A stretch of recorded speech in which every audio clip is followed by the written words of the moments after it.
معكم راجع علوش من مدينة تطوان. فنانة تشكيلية عصامية. أول مرة بديت الرسم تقريبا هذه 7 سنوات. حسيت براسي بأني عندي خيال، أني عندي خيال وعندي شي أفكار في الدماغ ديالي، بغيت ونوصلها بطريقة متميزة.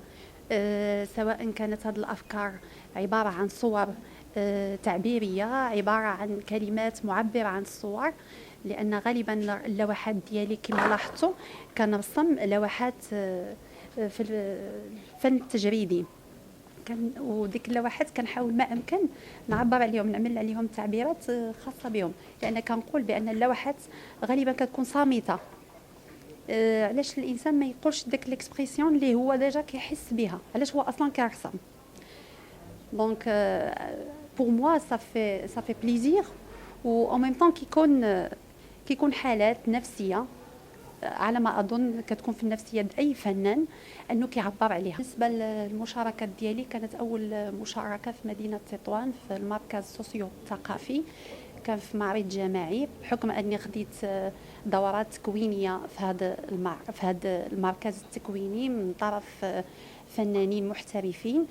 والمشاركه الثانيه ديالي كانت في المركز الثقافي عاود بمدينه تطوان. كانت في المركز الثقافي في مدينة تطوان بمناسبة عيد المرأة.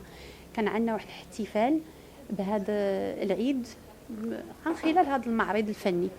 المشاركة ديالي الثالثة اللي هي جيت فيها لمدينة الدار البيضاء. اخترت مدينة الدار البيضاء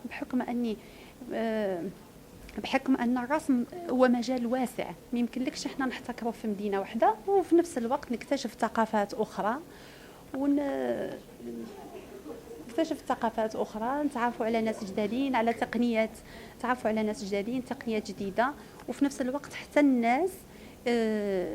الناس الجنوب يعرفوا عاود الفن كما كيقولوا من الأيدي الشمالية. وشكرا.